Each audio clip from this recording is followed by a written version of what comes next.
This podcast was made possible by Thrive AP, a transition to practice solution for PAs, NPs, and the facilities that employ them. Thrive AP's educational curriculums accelerate skill application of advanced practice providers, improving outcomes, retention, and career satisfaction. Thank you to Thrive AP for partnering with our show. Hi, everyone. Welcome to White Coats at the Round Table. My name's Mike Asbeck. I'm here with John McDonald. We are a healthcare podcast focused on non-clinical careers, burnout prevention, and career development. John, good morning. Morning, Mike. How are you doing today? I'm great. It sounds like you got an early start to the day, and we were just talking before we came on that early mornings are really the best way to get it going. I don't know about you, but there's nothing better than waking up early before my kids are up, having a cup of coffee, getting an hour of work knocked out before the day starts. It's really quite lovely. Yeah, I would love to get up early. Used to get up earlier before my kids were older. Now they're getting to the age where they're finally staying in bed till a little bit later. So I get to do my favorite morning punch dance routine in the barn with some Footloose soundtrack. So yeah, it's a Perfect. good morning. I'm sure that's exactly how you start the morning. You joke, but that's probably exactly what it is. Yeah, A whole choreographed routine. close. Yeah, it is lovely for listeners. John and I both have kids that are roughly the same age, and we're entering that stage of life. I've actually, it's been described to me many times by parents and people that are maybe a little bit farther along in the parenting journey, that you have this little golden window where all the kids are old enough that they're wiping their own butts. They're somewhat independent, where you don't have to be actively engaged in preventing them from killing themselves every day. Mm-hmm. And yet sports hasn't started yet. Teenage hormones hasn't started yet. So you get this little golden window where they still like you, where they still want to be around you, but you don't have to change diapers, spoon feed them, all the things that come with baby stage. And it's really a lovely little phase of life. Yeah, it's fun too because when I was younger, I remember getting up as early as I could to try and beat my siblings. I had 5 siblings, trying to beat them to my parents' room where the NES was. Mm-hmm. And we would play Dick Tracy and The Simpsons. And now it's funny because my son wants to start playing PC gaming with me. And so it's really, I'm looking forward to it more than I think he is. Yeah, agreed. I took my kids golfing for the first time last week or the week before, and it was a lot of fun to have them show interest in activities that I enjoy. Yes. We're trading out Cocomelon for going to the driving range. I'll take it. Wait a second. Bro, aren't you in psychiatry? Yeah. Isn't Cocomelon like destructive to the human brain? I'm sure it is, but at times low effort parenting is required. So. Yeah, that's true. Horizontal parenting. Yeah, there you go. Yeah. Well, as you can see, today is another off script episode, and in part because John and I like doing off scripts. It allows us to do unedited, more relaxed. We can kind of give the listeners a bit of a behind the scenes. This is maybe the closest replication of what inspired the podcast. John and I sitting around talking about healthcare issues, big picture things, and just trying to find solutions and realizing that others may also have these questions. But the other reason we're doing all these off scripts is we're lazy and we don't want to do a whole lot of editing. We want to make sure that we're keeping things a little bit more low key during the summer. Mm-hmm. So John, today I've got a really interesting off script topic for you. Yeah. I recently, if you haven't noticed, we have a really wonderful newsletter for the podcast, and it's actually been growing quite quickly. So that's been a fun little project. But recently I wrote an article about whether additional schooling is beneficial. Mm-hmm. And let me tell you a little bit of the background of what inspired me to do that, because I think it's actually a really cool thing to share with listeners. So someone who actually listens to the show quite regularly reached out and said that they were a PA and that they were leaving clinical medicine, taking a pay cut to do so, to go work in a healthcare recruiting staffing firm that was started by a colleague of theirs. Mm-hmm. So, kind of startup entrepreneurial venture, and he was going to do business development. So the whole idea, from my understanding, is reaching out to large health agencies, making those, connections and soliciting or looking for contracts to use the staffing company. Mm-hmm. So he reached out to us just to see what our thoughts were, on the big career jump. And I'm really excited that he's doing that. And we maybe had some role of inspiring that that change. But his thoughts or his question for me was, is it worth getting an MBA? Is it worth getting additional schooling as he makes the jump from clinical to non-clinical to help maybe accelerate him down that path of non-clinical career? So it's a great question. I think there's a lot of people that have this question. I actually have another colleague who was a PA, was unhappy with her clinical role, went and got an MBA, Mm-hmm. and then was frustrated that the MBA didn't really, Okay. move things along. And I think that's kind of how I want to frame it Well, is schooling necessary? And then if yes, where do we fit that in a non-clinical pursuit? you and I had many conversations prior to even starting the podcast. If you remember, I was struggling with the idea of, do I want to go back and get my MBA? And I got accepted into a couple of programs, and I didn't end up doing it. Now, I can't. It's on my end. Oh, okay. Yeah. Just go. We're unedited. Oh, jeez. So I didn't know whether it was worth it or not. I had asked my employer about it. They weren't keen on it either. They didn't really necessarily want to pay for that. And so I was going to do it on my own buck, got accepted into 2 different programs. And I ended up delaying because I kept on getting a lot of different information. And I wasn't wanting to spend tens of thousands of dollars to get an MBA on I don't want to say on a whim, but there wasn't enough evidence for me to say this is absolutely worth it. So it was too much of a risk for me, especially when we already had some other stuff working on our end. And from what I was told by many different people who had either done an MBA or was successful without an MBA, is the best thing about being a part of an MBA or, working through your capstone projects with other folks in your industry is the network that you gain. That's pretty much it, because the MBA at this point doesn't mean too much, is what I was told from many different people. So of course it's not written in stone. This is just subjective information, but I'd like to hear your point of view before I dive deeper into why I didn't make that decision. Yeah, I think it's actually a good contrast because I know like you said, we had a lot of conversations about it. I did my doctorate from 2019 to 2021, so it actually worked out well because I did the bulk of it during COVID when we were all locked down and Right. I had lots of spare time. But I know when you were trying to navigate the MBA, in part, you were wanting to pursue the MBA without a specific plan of how you were going to use it. You were hoping that the MBA would be an additional credential that would make you more marketable to, executive level jobs at an administrative or industry level.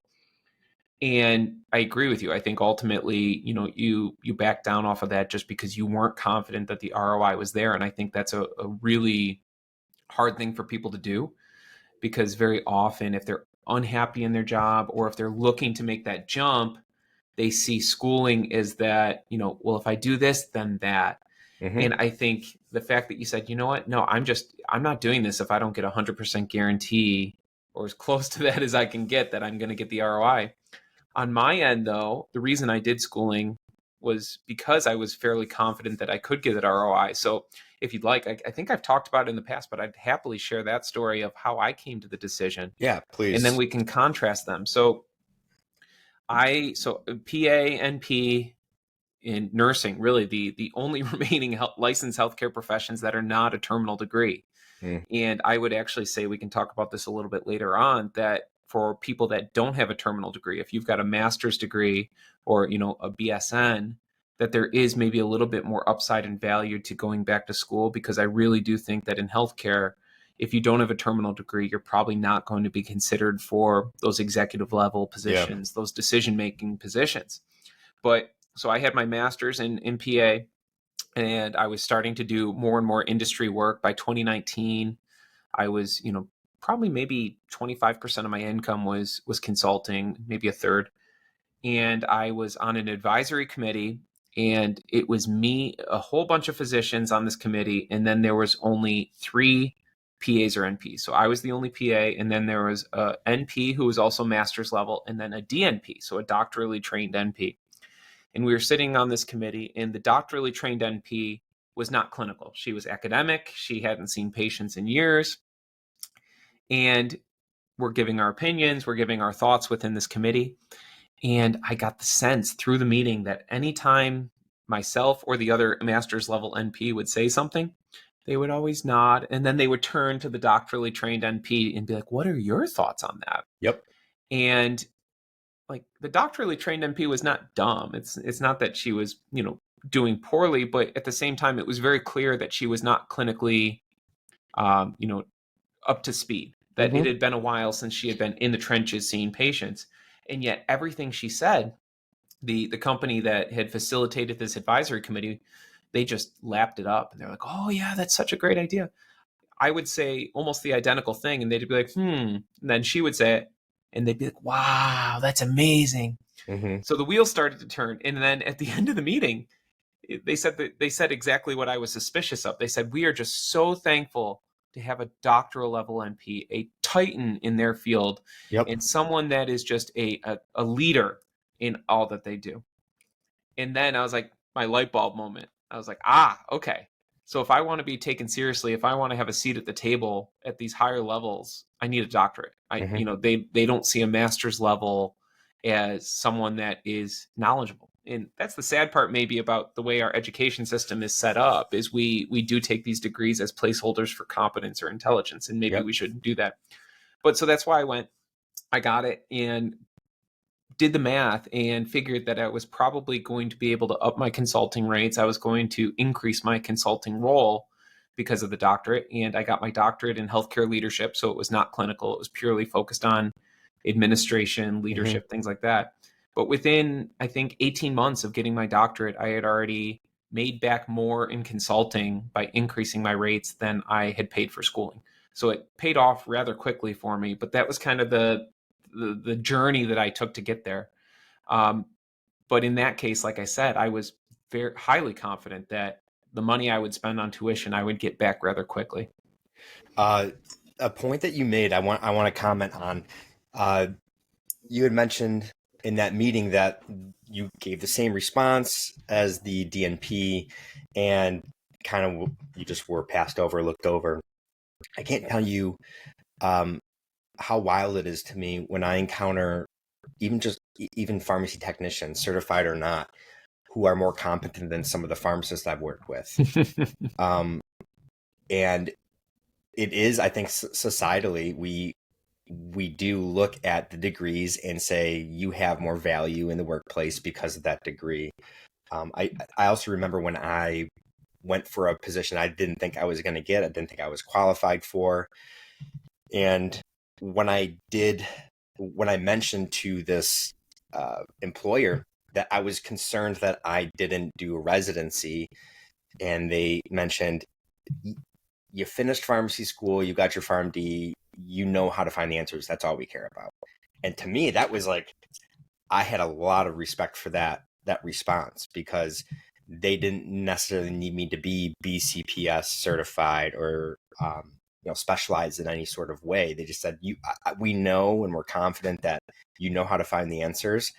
So we're not worried about that. We just want somebody who is a good team player, good employee, and wants to take care of the patients. So I think it depends on what industry you're in and the employer that you're going to work for. There are some employers that I've talked to in the past who they'll hire you, but with the caveat that you have to get these additional certifications or an EMBA in 2 to 3 years following hire.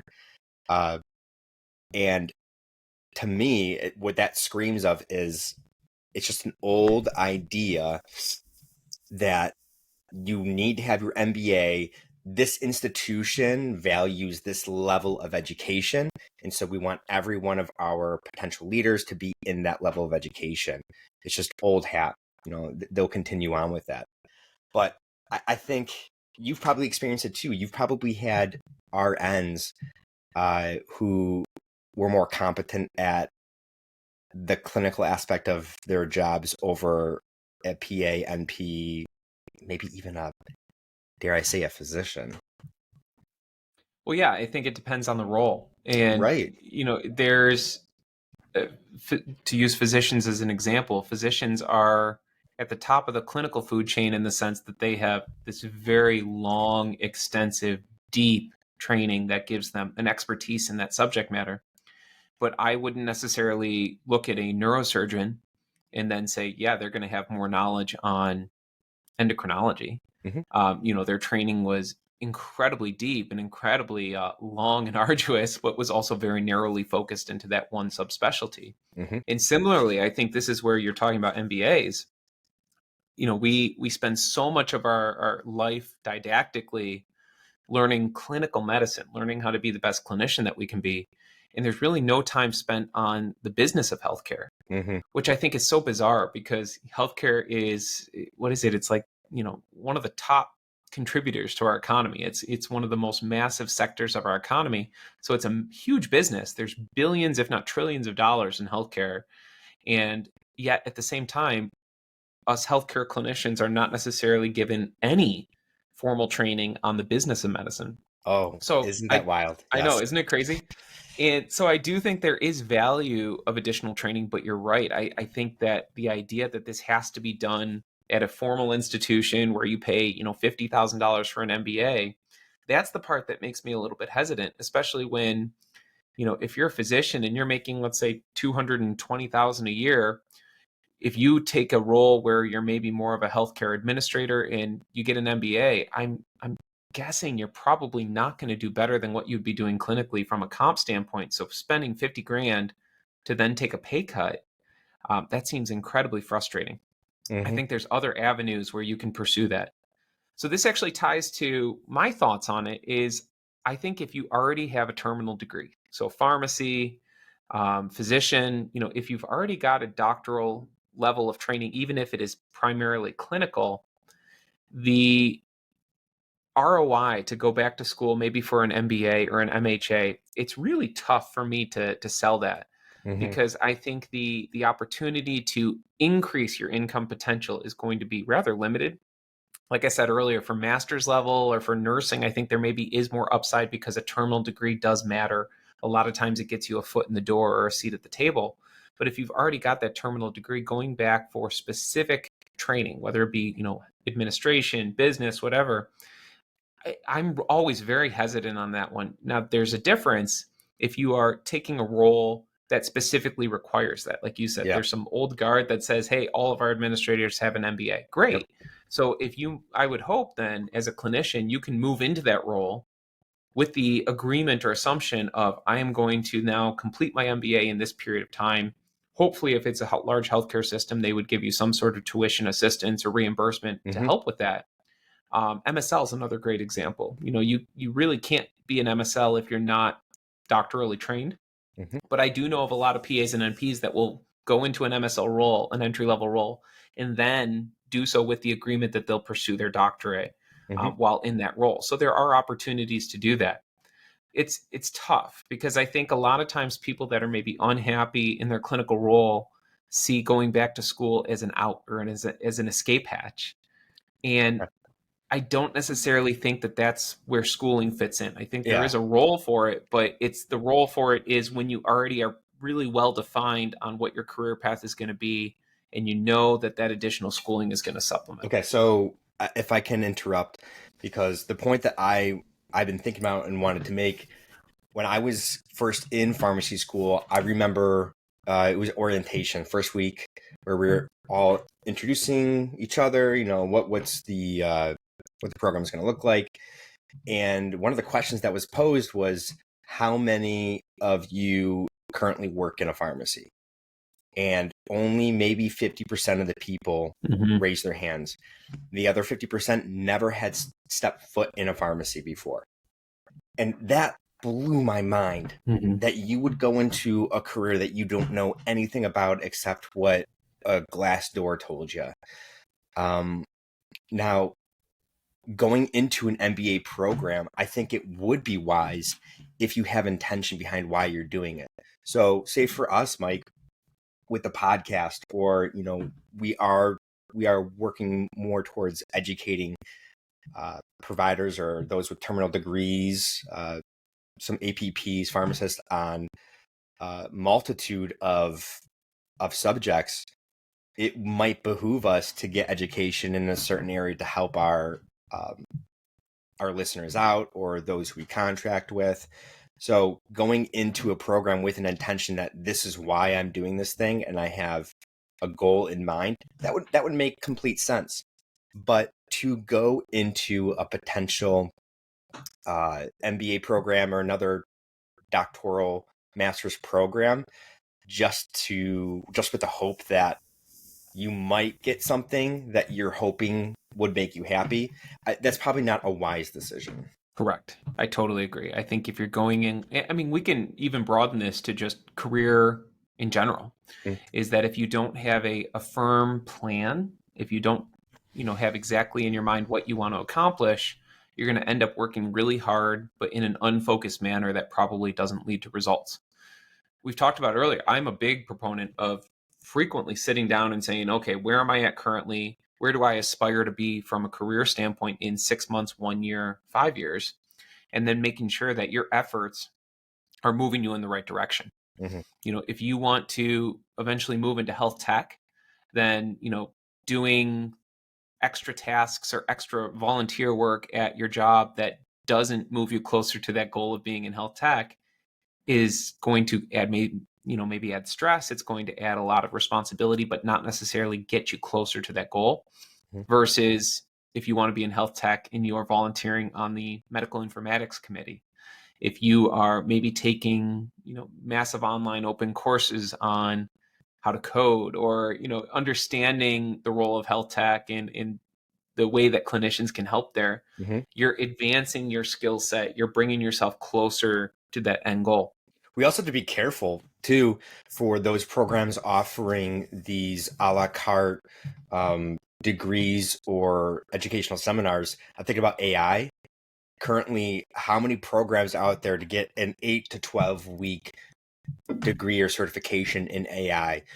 Learn AI in 8 weeks. That's impossible to learn AI in 8 weeks. So there are programs out there that are predatory in the sense that it is a money grab, and you really should investigate the potential educational company business that you might be applying to, seeing what other people say about it, see what your colleagues think about it, see what your administration thinks about it. What value does it have in the marketplace? Because if it doesn't have value in the marketplace, be careful. Don't make emotional decisions. I think there's so many opportunities to do free courses too. I mean, Harvard, I believe Yale, Stanford. MIT's got great stuff.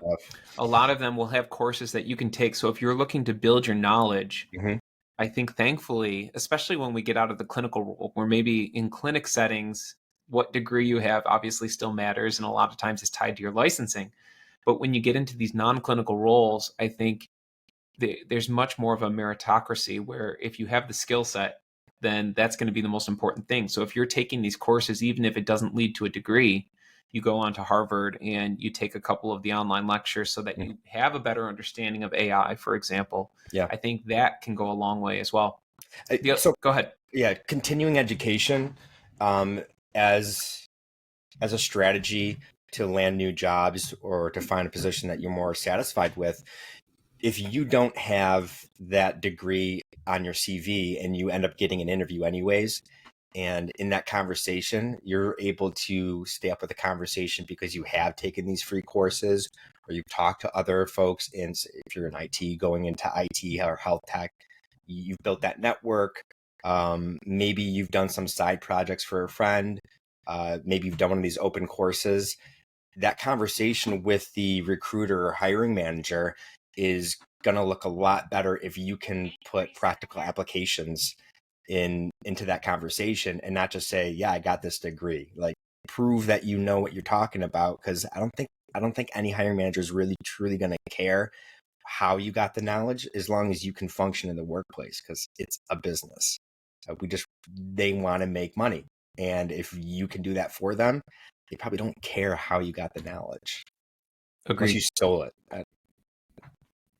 Hmm. So let me pivot a little bit. Yeah. So we talked about whether we should go back to school and, risks, benefits of doing so. And I think the key takeaway for listeners is that if you're considering going back to school, make sure that you are confident that the money and time spent on an additional degree will move you closer to your career goals. Make sure that you have a plan before you start a degree and that you're not doing the degree to try and then formulate the plan based on that. But here's another pivot.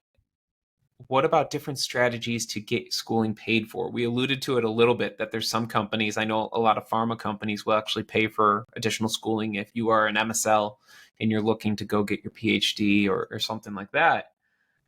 But the other way that I think can be quite interesting on my end, this is maybe not applicable to everyone, but I didn't pay for my doctorate. So that's the part that when I was talking earlier about ROI, it was also an easier decision for me because I didn't pay for it.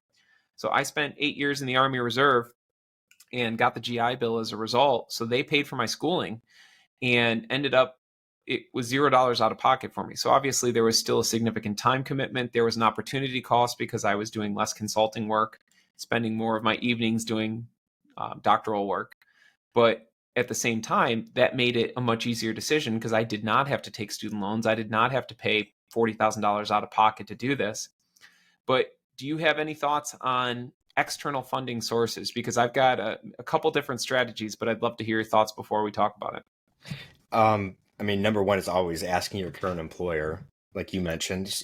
There are employers who value the investments in their employees. So again, we talked about the old guard.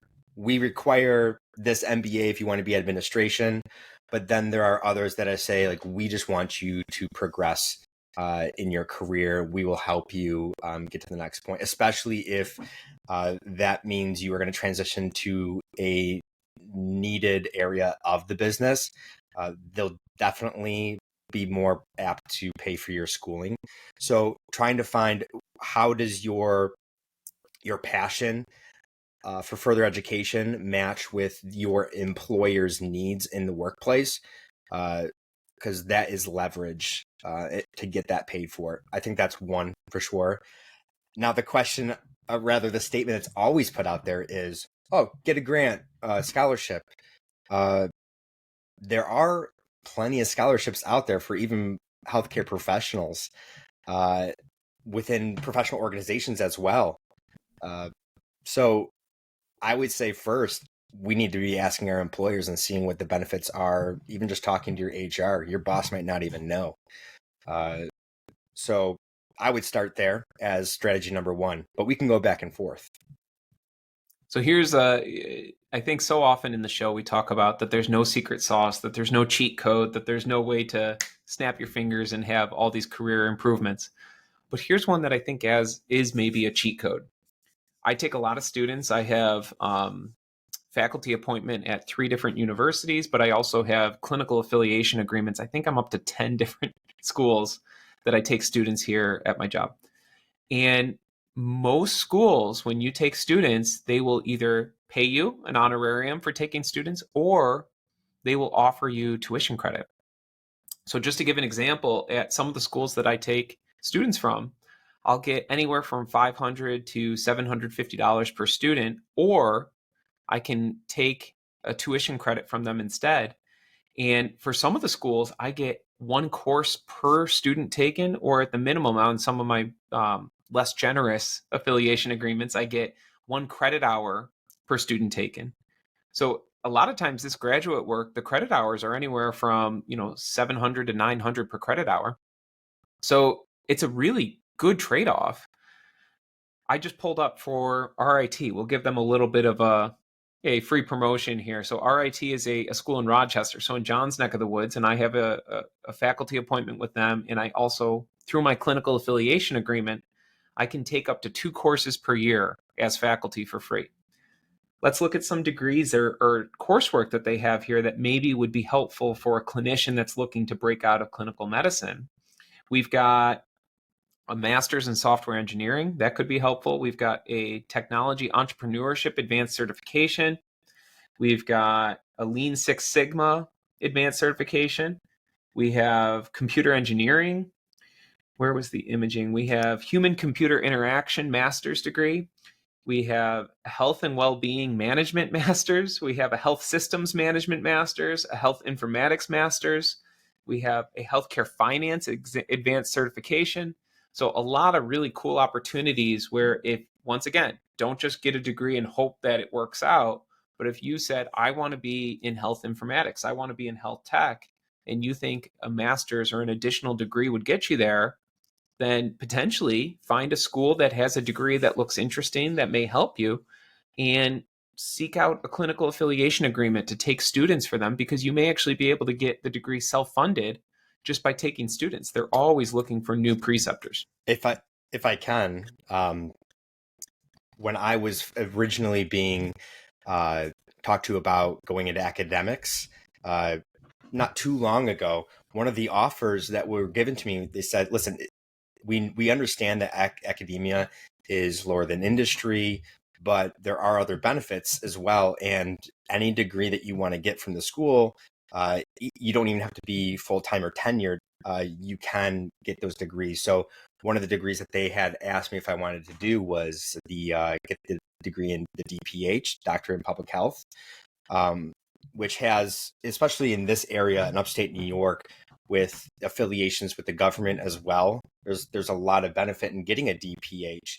But I couldn't necessarily go for that because I couldn't foresee how I would utilize that in what I find to be important to me.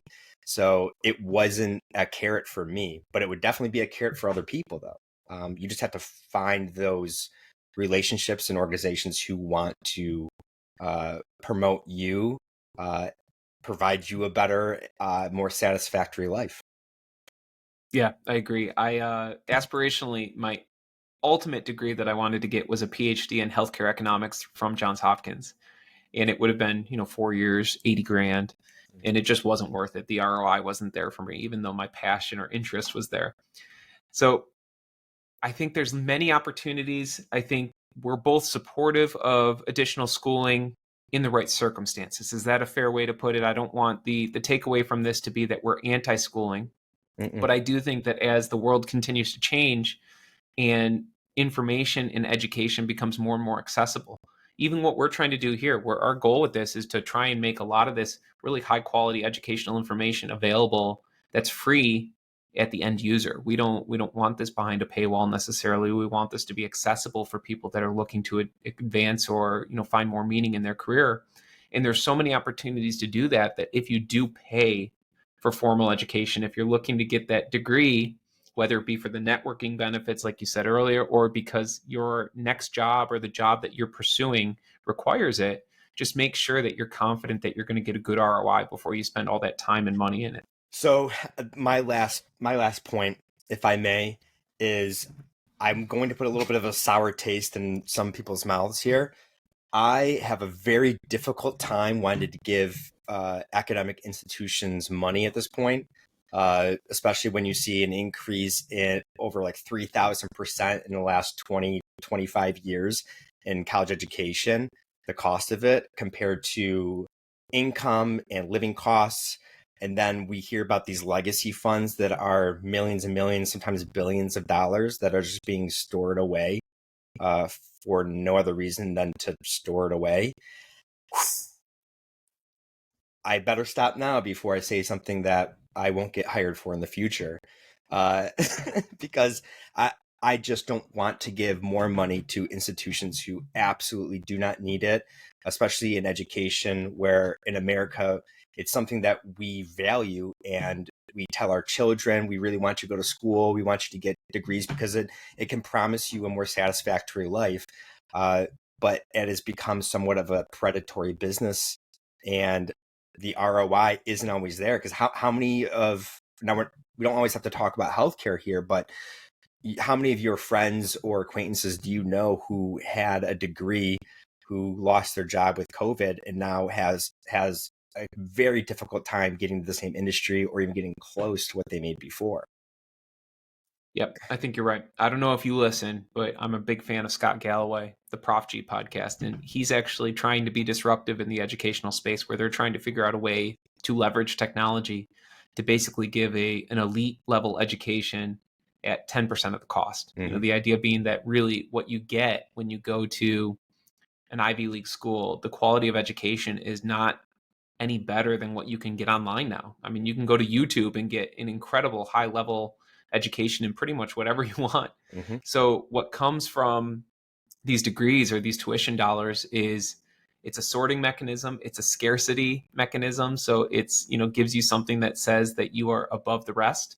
It gives you access to a network. My brother is a West Point grad and his current job came from that alumni network. Mm-hmm. So it gives you access to a prestigious alumni network, but all of those things are also gatekeeping that potentially can be a negative as we're, trying to help lift people up. We're trying to promote equity and equality, and all of those things can be maybe a little bit difficult as well. So I'm hoping that there is more disruption in the space. I'm hoping, like you're saying, that there's more of an embrace of these alternate educational paths that are maybe not as formal, but still give you the skill set. So I think that's a great place to end it.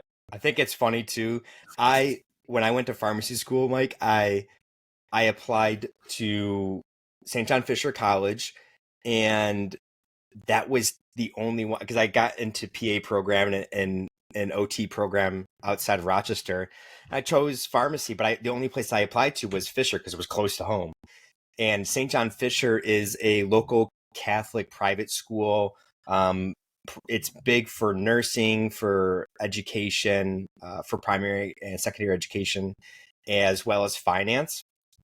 And I can't tell you how many times I will meet somebody a couple of generations ahead of me and they say, "Hey, where'd you go to school?" And I'll say, "I went to St. John Fisher."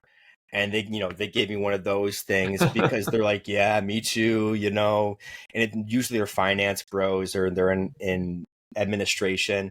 And it's like a good old boys club. Like, I didn't mean to do that. That's not why I chose it, but there is an immediate network just because I went to a private school. So there are unintended consequences to these things. I'll take it though. I don't mind using that. What I will end with is don't be afraid to get more education, but do not go into further education without knowing exactly why you're doing it and understanding the ROI and the risks there. Precisely. That's a good summary. So let's transition over to personal items. Yeah, and man. Once again, we always like to finish with a personal item because healthcare can be all consuming and we want to make sure we retain our humanity. So John, we had a couple episodes where you weren't here and it was really tough for me because I had to actually come up with personal items on my own instead of just copying yours. Yeah, right. So why don't you go first so I can copy you? Okay. So man, personal items. We already talked about my thumb, right? So we've talked about your thumb. Yes. I gotta tell you, I'm back at the wood carving. Oh Lord. And I'm getting feeling back in my thumb, which is phenomenal. Just in time to lacerate another digit. 100%. Perfect. But no, for personal items, truly, I think getting up early is one of the things that I've been wanting to do. And now that the kids are staying in bed later, I used to go on walks in the morning, used to exercise in the morning, used to read, used to meditate, and now I get to do it again. So this morning I was up with my 5-year-old who came in to let me know that there's a bug on the ground. And we spent a lot of time figuring out what this bug. He goes, "I think this bug is dancing." And I said, "Oh yeah, his name's Ted." And he looks at me. He's like, "You know, he has a name?" I was like, "Yeah, he's my friend. His name's Ted. Ted Dancing." And I laughed internally. And then I kicked him out of the house because he didn't know who Ted Danson was. So we had a great morning playing with bugs, messing with the dog, making coffee together. So I know it's not necessarily the most exciting for everybody else to hear, but getting up in the morning and having a good morning with your kids is rare and beautiful when it happens. I completely agree. I work early, so I start my day around 7, or I start at work around 7, but I like it because I also get out early. So when the kids are in school, I'm usually home between 4 and 4:30, and we get a little bit of time before dinner, and that's really wonderful, protected family time. But I know exactly what you mean on those rare mornings where maybe I'm not seeing patients, so I'm, getting to the office a little bit later, or I'm speaking and I'm not leaving to go to the airport until later in the day. Having those mornings where you just sit down, you have a cup of coffee, you get to have breakfast with the kids. If it's during the school year, you see them off on the bus. It really is just, it's wonderful. It's peaceful. So I would also echo the value of early mornings. I would strongly encourage anyone that's listening that if you're getting up and just rolling out of bed and going to work, at least a couple times, try just getting up an hour earlier. And like John said, go for a walk or even get a cup of coffee and just sit on your patio and read a book. Mm-hmm. Start the day off with a little bit of calm, a little bit of introspective mindfulness. I think it really, really can go a long way. Exercise in the morning is also helpful for me personally. I actually prefer doing it at the end of the day to kind of separate work from home. But I think having that time in the morning that's a little bit more peaceful and less chaotic can be amazing, especially if you have kids where the morning is always chaotic. Mm-hmm. So personal item for me, we're recording this on August 1st. We're actually a little bit ahead of schedule. So I think this is going to release in mid-August, but it's still relevant. I'd love to just say an ode to summer, that August is the most common month of the year for vacation in the US, in most of the developed world too, because Europe basically takes the whole month of August off. Yeah. But there's just something lovely about August where the summer's coming to a close.